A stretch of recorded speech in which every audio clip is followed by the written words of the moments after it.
Hey, ladies and gentlemen, KocoSports.com proudly presents Wrestle AM. It's half wrestling show, half morning show, pretty much all BS. And of course, you got the Coco crew here holding it down live. Yours truly, sexiest man on all of Internet Wrestling Radio. Boom Boom here, shaking the room live from the RVA, Richmond, Virginia.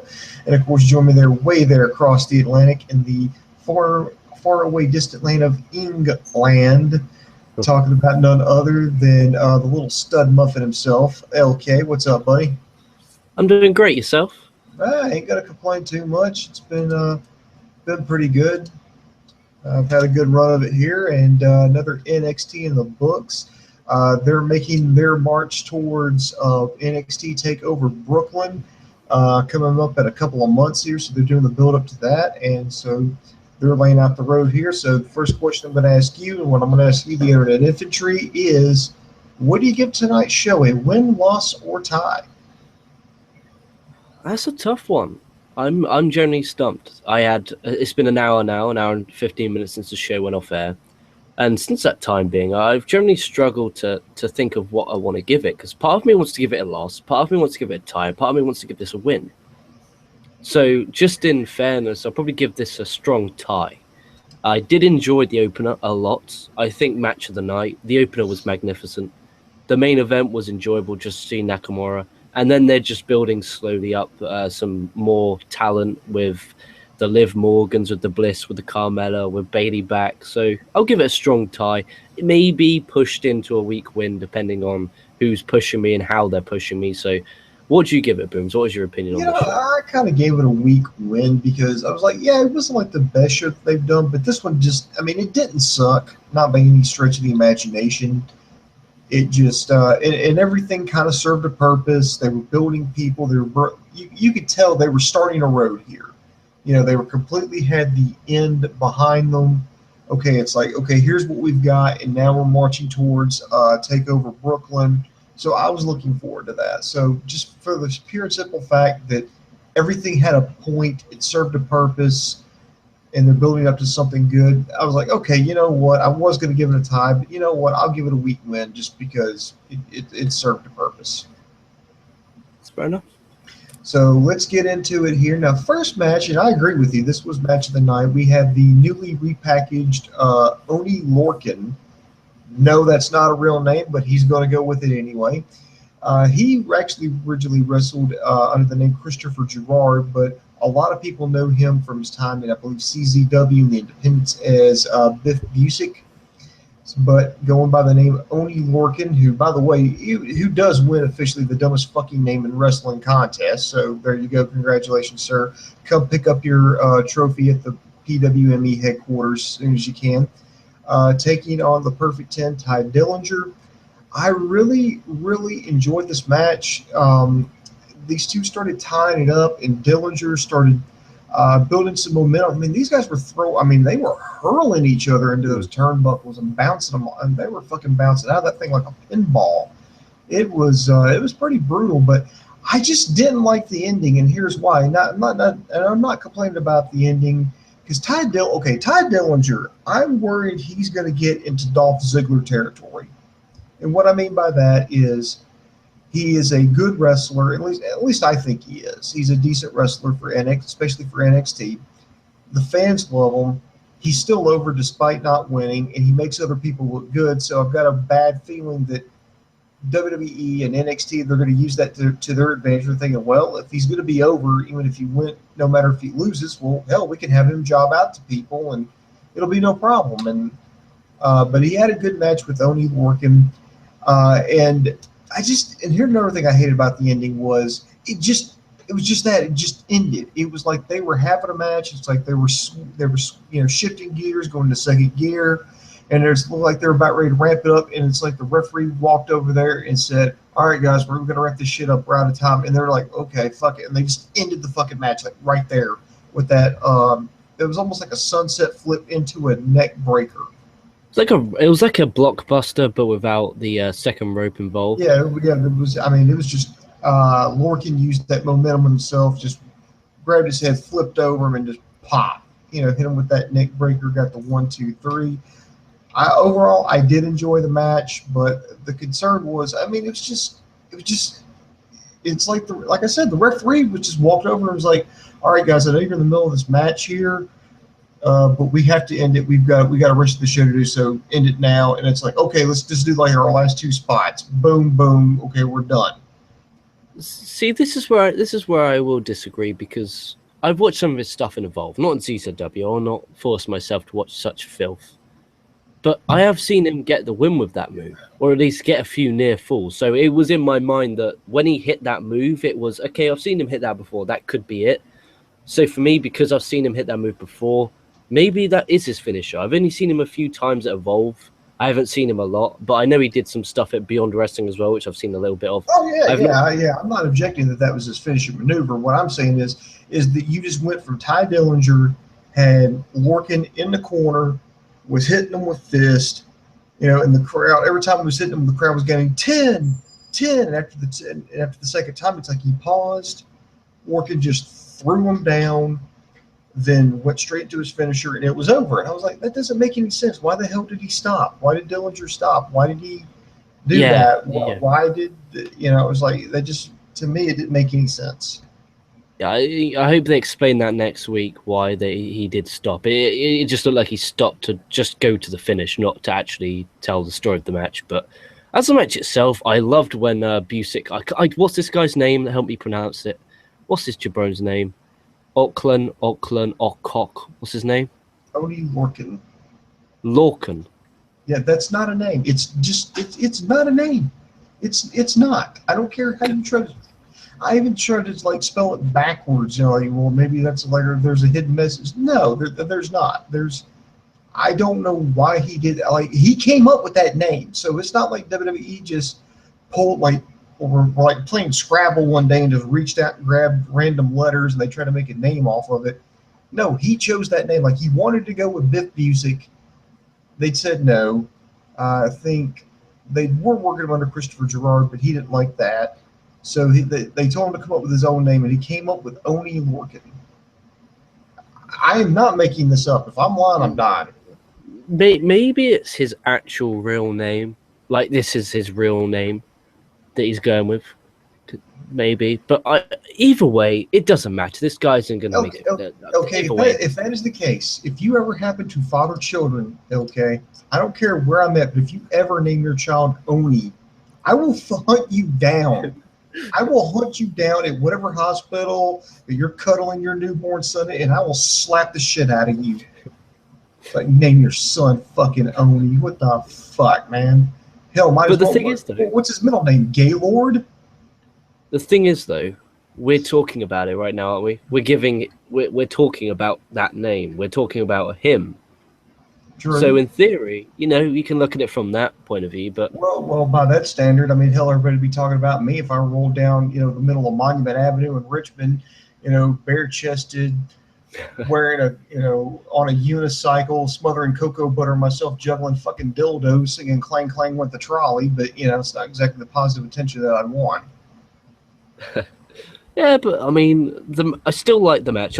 Even though his name stinks, I'm not going to take away from the effort both men put. I did enjoy that a lot, and it felt like it was two men who wanted to prove something. And it felt like, okay, we've got given 8 to 10 minutes here. Let's fucking go out there and show them what we've got. I love the spot where I will call him Biff. Biff went for he hit 3 running upcuts in the corner, went for the third one, and then got nailed with a super kick, and it looked absolutely beautiful. Sick. Really, really nice. I really like that. I was hoping that was the finish, because I would have happily done that with a finish. And I was shocked Ty Dillinger. When they both came out, well, Dillinger got an entrance. I thought, yes, Ty Dillinger is about to get a win. His second win in a few weeks. Here we go. And then he lost. I'm like, what is going on here? Oh, strange. Hopefully it'll work out for him. Well, next we go backstage with Kathy Kelly. She's interviewing Austin Aries. He's saying, you know what? Real man doesn't make excuses for losses, even though it was 100% and I was on Nakamura's home field. Greatness isn't decided in one moment for 3 seconds. Nakamura was better than me, and then no way Jose comes in. It's like, you know what? Hey, cheer up, man. It's like, I watched your match. I learned a lot, but maybe you could learn something from me. When life tells you no, you need to tell life no way. And then we bring out No Way Jose, his match, he defeated just a local guy, or let's just say local competitor, Josh Woods, who, by the way, literally looked like they pulled him out of a Gold's Gym, like right that moment. They're like, oh crap, we don't have we don't have an opponent for No Way Jose. You, Josh, can you wrestle? But dude, I'm in the middle of doing squats. He's like, no, that's fine. But I don't have it in my gear. No, that's fine. That's fine. Just take off your shirt and get in the ring. That's all you need. So they they had, and this was, normally I would shit on this. I would shit on this fucking match because I've seen this like 3 other times before. But this time I liked it because he goes through the No Way Jose incorporates some dance moves in the match. He hits that, punches him in the face, knocks him down, that hits that spinning half Nelson slam. He gets the win. Austin Aries comes out and says, thank you. It's like, you actually did teach me something. He talked about what happened backstage, and he says, you know what? You reminded me that, here at NXT, it's all supposed to be about fun. So the music started playing. They started dancing. They started dancing around the arena. And I thought, okay, please tell me No Way Jose's purpose is to make everybody look awkward in NXT, because he did it with the commentary team.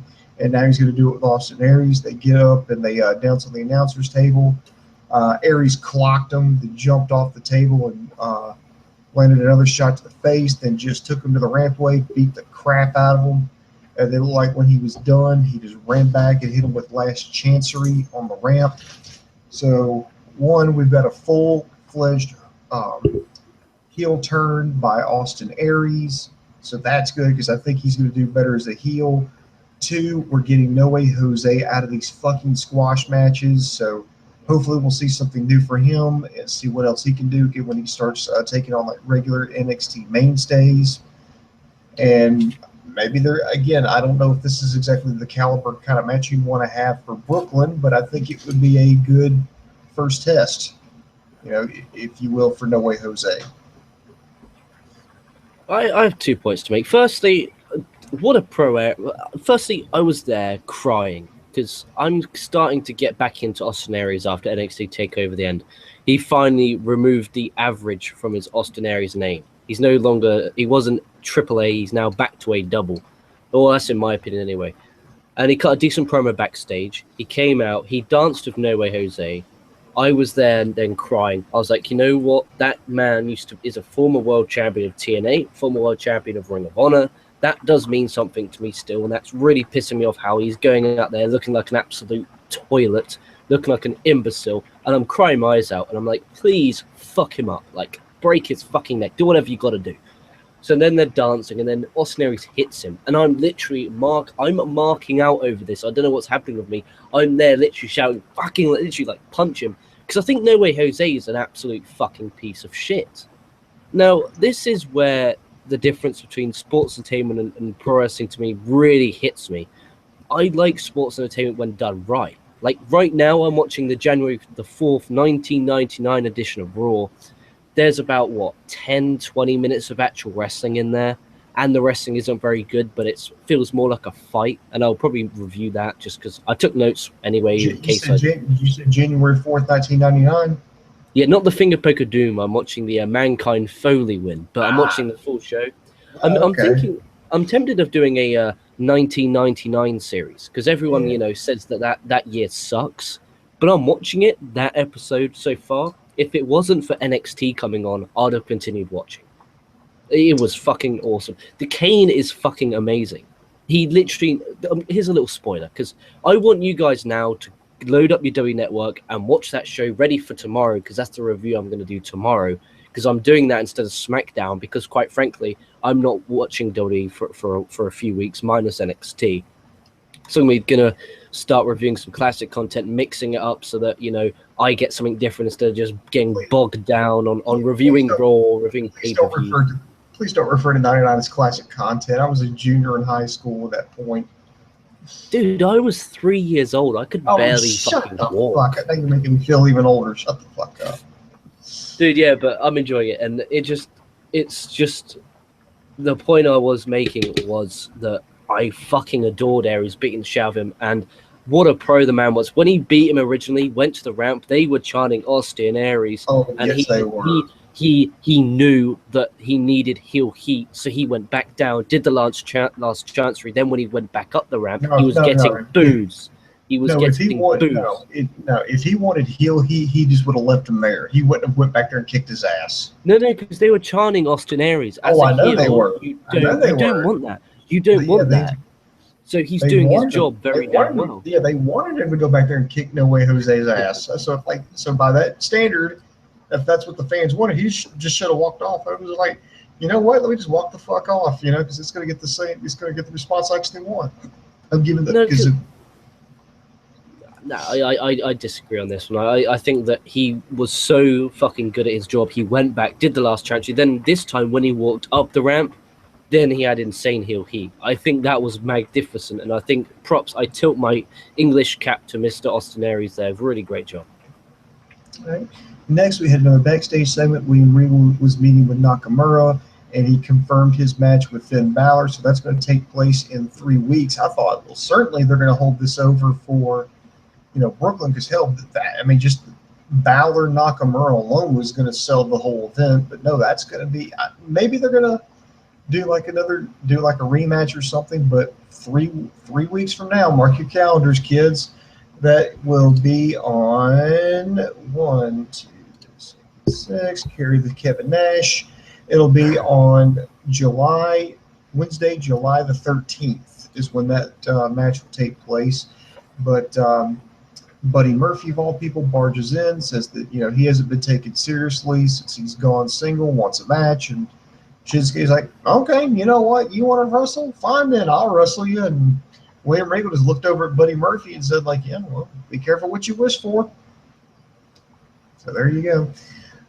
Next, we had just a singles match. We had Bayley returning from a kayfabe injury. She defeated Deonna Purrazzo after a Bayley to belly. Not much to this match. It was just a way to reintroduce her. And I think it was a smart move by NXT to hold her out, because if you're going to have like this big rematch, I think you need to do it on the bigger stage at Brooklyn. And plus, there's some history there, because Brooklyn's where Bayley won the championship last year. So this is, is luck on her side, And here's another question: are both Bayley and Asuka going to get called up with the draft? And then when that happens, look at all the. Actually, I think that might happen, because. And here's why. And I'm trying to get into a bigger thing, because I just don't want to not really do this whole segment justice. Just say, well, Bayley, squashed Deonna Purrazzo, Bayley to belly, gets the win. They did a hype piece for Nia Jax, and plus the segment immediately after this match was Carmella telling Andrea DeMarco that she wants to be the face of the women's division. Alexa Bliss is like, hell no, I'm going to be the the star. All you were was the accessory. I was the star of my tag team. And those two were kind of jockeying back and forth. And again, another Nia Jax hype piece. So I'm thinking, what if they called up Bayley and Asuka? If you do that, you throw the women's, so to speak, storyline-wise, you throw the women's division in NXT into chaos, because then you have a total vacuum. You're going to have everybody jockeying for position. You're going to have new girls coming out of the woodwork. You're going to take your established talent. They're going to be, battling for supremacy, which I think is a great recipe. And if it was me, I would put the championship, assuming this is under a lot of assumptions, assuming they both call up Bayley and Asuka, who, wrap up their NXT matches at Brooklyn. Again, there's a lot of assumptions here. I would put the championship on Nia Jax, just simply because she's bigger than everyone else. And you can argue that, okay, well, the two people who could actually beat her have been called up to the main roster. She's obviously bigger than everybody else on the roster, so that's why she's the champion, because she can actually, she may not be as skilled as them, but she's bigger than them and can muscle them around. And then you've got the chase. Then you've got, who could rise up, to slay this dragon, if you will. And that's what I think would make a better story. But maybe I'm looking way too much into it. But I like the idea of, and I like the idea of, here's a monster on top, and then there's people trying to like who could beat this monster, who can take the championship from her. Like a Matanza from Lucha Underground, similar to that scenario. Yes, similar to that. Yes. Yeah. I have I don't have really much to say about the women's match because, quite frankly, I didn't really give a rat's ass because it's Bayley back, and I'm that's great. But I'm just waiting for her to. I honestly don't think she'll get her rematch with Asuka. I think that during the brand split, during the draft on July 19th for the live SmackDown, I honestly think Bayley's going to be called up. And have you seen the recent pay-per-view schedule change where there's now going to be Raw exclusive pay-per-views, SmackDown exclusive pay-per-views, but booms. This is what's going to put the icing on the cake, put the cherry on top of that as well. They're changing the names. We've now got a Clash of the Champions. We've got Backlash. We've got No Mercy. Dude, I literally, when I saw that, I was like teary-eyed, like, yes, we actually... Are we going to get Bash at the beach? Yeah, I'm like, they still have a few stupid ones in there. Like, they have Hell in a Cell in October still. You know, they have December TLC. But everything else changed. If they keep calling these girls up, here's my question. And I think that come this time next year, they'll have the talent to do it. Do you think next year, Money in the Bank, they're going to have a women's Money in the Bank match? I don't know, because that's very publicly, women shouldn't be in there fighting with ladders. Maybe I can see. Yeah, I know it's different from us saying it, but what I'm trying to say is if you think of it from a political standpoint, will they be happy with them? It's like not back in the day. I remember specifically Survivor Series 02 when at Madison Square Garden when Victoria and Trish Stratus just went in there and beat the living shit out of each other with weapon. Now, it's like Lucha Underground gets stick for the stuff they do with the women, and a lot of it. I think they don't want to fall into that category and fall into that trap, per se, of getting fucked for that. Well, I think you could do that if it's done correctly, because I would honestly like to see them do like a Money in the Bank match and maybe not be as good. I'd rather them see, to try it something like that and maybe even fail and maybe try to improve off of that rather than, just doing this, okay, schoolgirl roll up, okay, you're going to fight, snow bunny lumberjill match, whatever, fuck you, good night. Yeah, TNA did it a few months ago, and no one watches it, but it's a bit different now. I might watch Impact. I might. I'm not guaranteeing a review, but if it is, it'll be later on in the week because I take a few sittings to watch Impact. I can't just boom straight at it in one hit. It takes me a few sittings. There was point before that. There was points I was going to make about the second before the fucking. Yeah, please go ahead. Nakamura's shirt was very ugly. It was an atrocious shirt. Shame on him. He's the king of strong style, but he's not the king of fucking style, is he? Jesus Christ. What a horrible shirt. Awful. And do you reckon that Baylor Nakamura match, do you reckon that'll be live? Do you reckon that'll be a live episode of NXT? I hope so, but... They could do an hour live. Impact do that. They tape 2 episodes of one night. They go live with one, and they tape the other one. Raw used to do that back in the day. Yeah, they used to do that till Eric Bischoff started reading the results out live on air. Why would you do that? Why would anyone do that? That would be like us going on here and saying this podcast right now is talking about the controversy of fucking Nakamura getting his cock out. You're then going to turn over and look at what actually is going on. So it's actually a really stupid move. I don't understand to this day why he did that. Mm-hmm. All right, next year we had the hype. We had a little hype video for the Authors of Pain. That we got the announcement that American Alpha will return to NXT next week. So looking forward to that. Nia Jax defeated Liv Morgan, and the only thing that I saw out of significance is this, because I'm going to be honest, this was like a bathroom break for me. I did come back and catch like the last couple of minutes of the match. Nia Jax was using a lot of power moves, and in fact, she changed up her finishing maneuver, at least for this week, because she, instead of ended it with a leg drop, she straight up ended it with a power bomb, and I was like, yes, I like that. I like the fact that you have a woman that can do a man's move, and I really feel like that'll set her apart from everyone else. So I like this. I hope this is a permanent thing. Maybe they were trying it out. And God bless Liv Morgan for being the guinea pig on this one.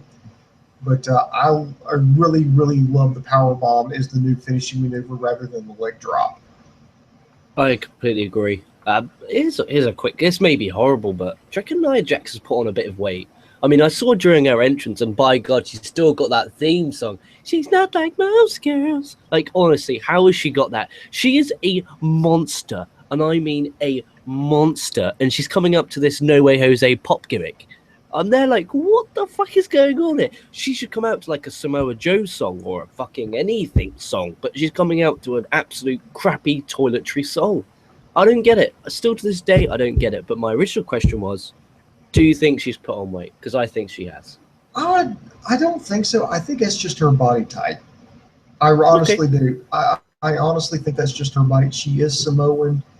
Samoans typically have a little bit more voluptuous look, and that's just genetics. I mean, there's just nothing you can do about that. I would say, yeah, she's a lot more voluptuous than the other women, but then again, I like that. I like the fact that she's not some skinny white girl with long blonde hair. I like the fact that she's, she's not like most girls. Yeah, she's not like exactly. She's a lot more voluptuous. She's darker skin. I mean, just different body types keep the show interesting, in my opinion. Because that's one. You take out Nia Jax, I mean, there is no variety whatsoever in that women's division. Yeah, that's when people are complaining about this a lot about Impact, and not to bash on Impact, but this is just what I've been reading. I don't particularly agree, but people are complaining that everyone looks like the same. They wear trunks or tights, and they have a beard, like Bram, James Storm. That's Evolve. That's Evolve too. Evolve is some pasty white guy wearing solid regular trunks and a beard. That's everybody with Evolve. With the exception of Leo Rush and Kenny King. That's everybody. Yeah, but it's different though, because that's pure wrestling based. It doesn't matter what they look like; it matters about the ability. With Impact, it's more sports entertainment based. Oh fuck, we just got 16,000 dislikes for calling Impact sports entertainment, but it is. All right. Then we find out that next week, Carmella and Alexa Bliss will go at it one-on-one. Actually, I just made that sound more dirty than what that actually was, but I'll take it. I know Rey Mysterio, you just thought about that. Now he's jerking off. Then we get to our main event, Shinsuke Nakamura taking on Buddy Murphy. There's not much to say. There's not much to say. Yeah, it was a squash match, but Murphy, he did his job. I just really hope there's some kind of payoff for him and Wesley Blake, because if you're going to split up a tag team, you need to make something happen and not stick them in other tag teams. Dude, what's the bet? The bet I place right now is that by the end of this year, Wesley Blake will be fired. Unemployment line. See you later. Catch us down the line. All right. Okay, there we go. I tell you what, go put a post up there on ProWrestling.me. Let's see. We were going to take the over or under. Over or under by December 31st, 2016, Wesley Blake will be fired. Ooh, who wants to take the over or under on that one? That's a tough one because you don't know how he's going to, knowing my fucking luck, he'll be fucking NXT champion by that time. And lo and behold, that ever actually happens. But I mean, this main event did its purpose. It got Nakamura over. They got to hype Finn Balor versus Nakamura. What more else do you want to know? Short, sweet, to the point. This episode flew by. It was like, oh, fuck, it's already done. That means it's done its job. And I was thoroughly sports entertained for an hour. Yes. So I was sports entertained. Yes, I was sports entertained for about an hour. All right. Now, we're going to quickly, we're going to hit up some questions and comments, so be sure to get them in. So here we go. I want to give shout-outs to, let's see, Kevin Eric Snell, Adrian Carmente, of course, Ray Mastante, Chauncey Bullock, and everybody else watching. So much love to you guys. Let's see. Let's just kind of get to it. Ray Mastani. I'm only going to get to questions here, and I'm not going to try to get involved in personal conversations. But why no Shield triple threat at SummerSlam? That's a good question. I think they should have saved that for SummerSlam. Yeah, I still think they will. I generally think they will now with this reign suspension bullshit going on. If he doesn't get punished for doing that, then it's an absolute joke. If you come back from a suspension and you're in the main event of a fucking pay-per-view, that's a damn disgrace. I don't care if it's Shield triple threat. I don't care if it's a fucking NWO triple threat or a DX triple threat. I don't give a fuck. If you violated the wellness policy, you should come back like Titus O'Neil. He came back, he paid his dues again. He spent about a month just grinding, being on main event, being on Superstars. Okay, Reigns doesn't have to do that. He can come back, he can be on Raw, he can be on SmackDown, be in a program, just not in the main event and not for the World Championship, because you don't want a guy with that much publicity about being involved in a breaking of a wellness policy in your main event for the pay-per-view. Yeah, they still haven't said what it was. They haven't said what they popped him for. I don't think it was like an illegal substance, and I don't think it was like anything like HGH or any type of narcotic. I'm thinking it was maybe like some kind of prescription pill. Like, or maybe he took too much of a dose of something. Because, I mean, Roman Reigns is like, okay, I messed up. I own this. No excuses. I apologize. So I'm thinking it was just either that, or maybe they caught him with like smoking a joint. Maybe, but there's so many. There was a rumor going around that it was because of when the doctors came out during the main event of the Money in the Bank event. And that he refused their attention. I don't believe that's breaking a wellness policy, but there's so much that it could have been. I mean, but apparently they knew before the actual Money in the Bank event, which is just pure dirtiness, and I hope they get fucked for that. Somewhere there must be some legal scheme out there. Some lawyer go fuck them really hard, fuck them in the ass. Really, please do. I don't care. That makes you sound like a douchebag. Go over, get this, shove it this far up Vinny's ass, smash it up there. I can't be dealing with this company around much longer. So let's go over there. Let's fuck Vince in the ass with this bullshit. You can't do. How could you do? How about this? Okay, so this is like a UFC fight. Okay, say Brock Lesnar is on the juice, which is a potential possibility. He goes in there. He takes the drug test. Okay, one day before the fight.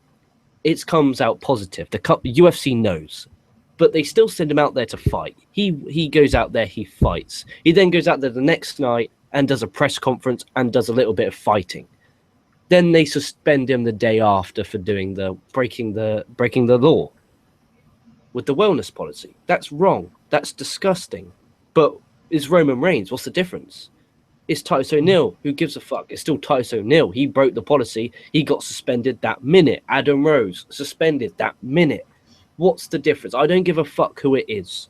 If you break that policy, you should have been suspended right there, right then on the spot. Otherwise, it's bullshit. What's the point? What's the point of having it? Oh, Brock Lesnar, he broke the wellness policy. It's all right, buddy. Just wait a few more days, then you can be suspended. That's fucking horse shit and garbage and downright disgusting. I don't normally get pissed off with backstage stuff like this, but that just drives me absolute bonkers. The follow-up question to that is Roman Reigns going to be a heel once he returns from his suspension? Dude, he's got to be. Raw is torture. I refuse to watch Raw this week. I refuse to. I'm not watching SmackDown this week. I'm not watching Main Event. I'm not watching Superstars. I'm taking a week away from that bullshit. I can't be dealing with it in my life. It frustrates me, and I can't say how many years now, Booms, have we been saying let's turn him heel? This is the perfect time. This is the perfect time. How many times have we said, oh, it's this pay-per-view this Sunday? It has to be good, right? Like, that was a fucking title of the title on one of our shows. I think it was Survivor Series last year. We said it has to be good, right? Why should we have to do that? We're fans. We should be coming on here and saying, you know what? This Sunday, it's fucking WWE No Mercy, and I'm fucking pumped. I can't wait to watch this event. I've got my buddies coming around. It's going to be fucking awesome. Instead, we're saying it has to be good, right? Like, no, it's not the way you should look at things as a fan, and it just drives me insane. All right, and now the next question is, how would you book the picks for the draft, including tag teams? I would kind of do it the way they've been doing it when they did do it originally. I would say, but consider now you've got a 3-hour Raw. I would say here's what you do. You're going to have each brand will get 15 picks because you got 3 hours to fill. So normally you would get 10, but now you got 3 hours to fill instead of 2. So I could see them doing 15. I would say I think you need to take tag teams as one. I think they're going to do it. You have to do it individually. But if it was me, just for the sake of simplicity, I would take tag teams as like, one, like Enzo and Cass would be a package deal, New Day would be a package deal, Dudley's would be a package deal, but it's not up to me. And then afterwards, you could do a quote unquote supplemental draft where you kind of even out everything afterwards, and then you post that on WWE.com, and then boom, you Dude, just let the chips fall where they may. how awesome would this be if they did the supplementary draft? Okay, on the WWE network. Yeah, you could do that. You could do that and just give you just more content. Like live after, because they're doing it on SmackDown, the draft, for some fucking reason. Yeah, It's live. Yeah, I'd kayfabe the fuck out of that. Yeah, say if you stay exclusively and you purchase the WWE network, you will for the 3 month. You can continue this with the supplementary draft. They could do. I don't know how they could do it. Maybe they could do it on an electronic system where it literally just pops up. You go here, and then they go to an interview with him, and then they go, "You're here," and an interview with him. Like something simple like that. Have a host in the WWE headquarters, like on the Raw pre-show, and then have a Raw side, a SmackDown side, and then get promos from each talent on if they're happy or if they're sad where they're going. I think, why not do that? It's content, and it's a good way of getting new subscribers. So I hope they do that. I really do hope they do that. I used to hate just having to go on WWE.com to find it. No, you have the network. Whenever there's news breaking, do you know that Roman Reigns suspension? That should have broken the live stream and said, Scott fucking Stanford, call that fucker up. I don't care how early it is in the morning. The guy's a worthless piece of shit. He's going to wake up and say, look, go on the network right now and say that. Someone's going to be in WWE headquarters. Why can't they go on there saying, breaking news, Roman Reigns has been suspended? Why can't they do that? Like, that's just adding content to the network, making the network must buy because you're going to get the information first. Come on. Well, you don't want to interrupt a 1986 episode of Nitro? Come on. All right, and sorry, Ray, but I'm going to try to get some more viewers and listeners' comments in. So I'm going to skip a lot of your questions here, but let's see. Kevin Eric still has a couple of comments. It says it's about Bayley, my favorite wrestler, so I'm going to read them. Bayley is tough. Yes, she is mega over, but a big reason for her is that her circumstances, being the underdog out of the 4 horsewomen who was left behind. You bring her the main roster, so she's a clean slate. So her most recent circumstances are forgotten. I'm not sure, just a quirky look, cool entrance, and kid appeal is enough. I do like the point that he's making. Is you basically bring her up as the forgotten 4 horsewoman.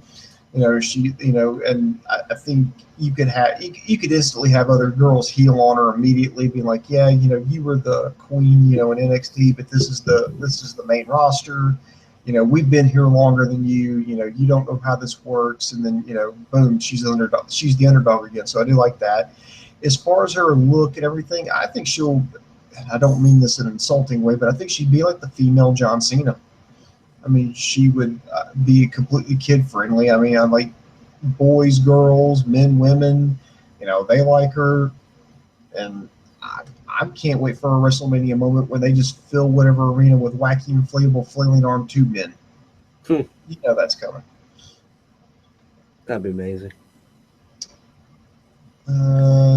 Haven't been paying attention. Is Kenta healed already? No, he mentioned that he is coming back soon.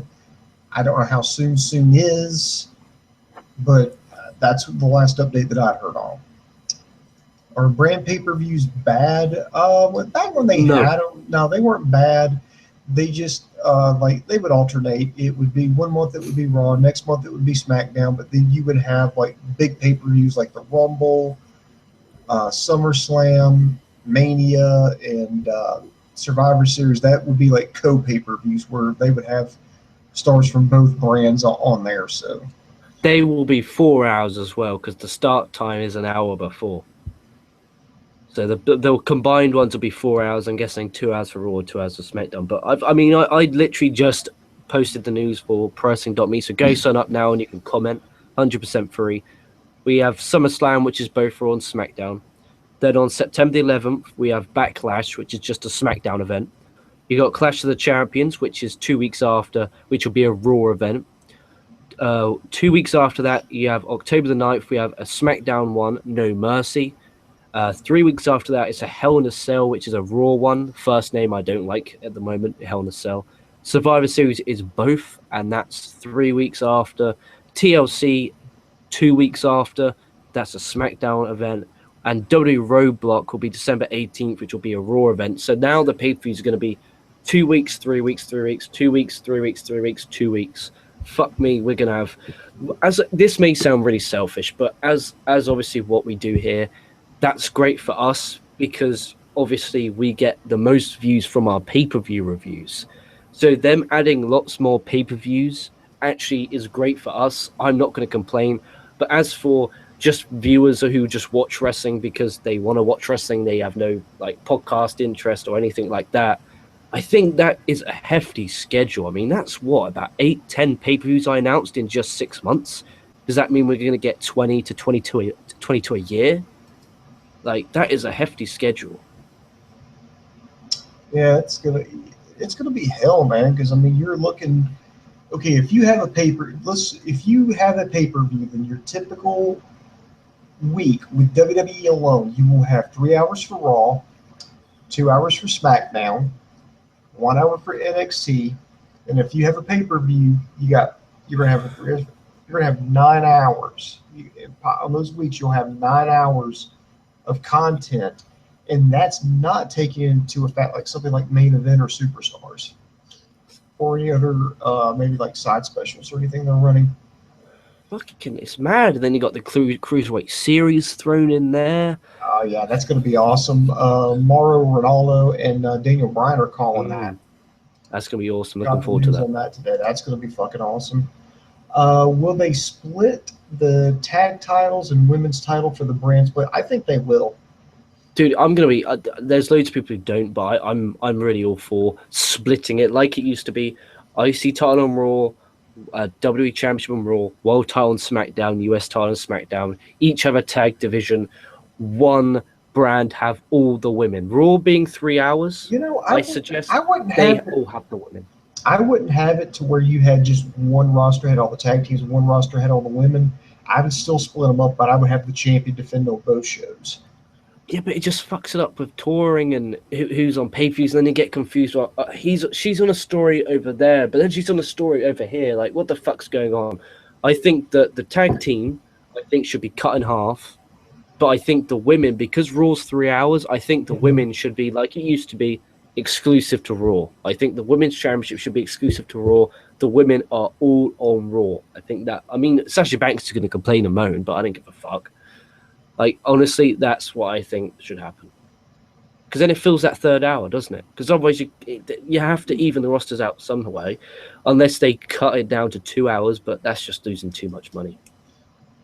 Let's see, Adrian Carmente, a tag team Money in the Bank match. I guess where a tag team would get a contract for a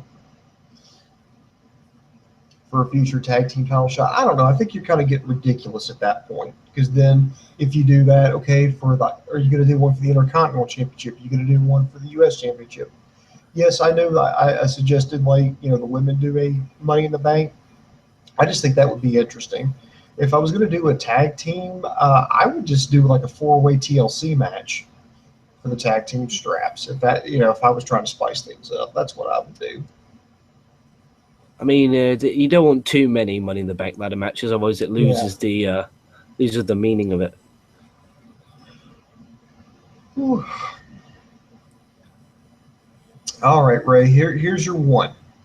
Cool. And for those of you playing along with the Internet Infantry, one of our listeners, Ray Mastani, let's just say he likes to tank. He really likes to tank. So he asks like a lot of questions related to Tang. And I'm not talking about the drink that the astronauts used to drink up in space.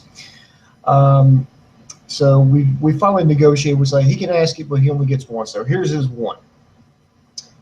My friend asked me to hang out with her, and she has a boyfriend. So, Booms, what does this mean? I don't know. She just wants to hang out with you and watch TV or something.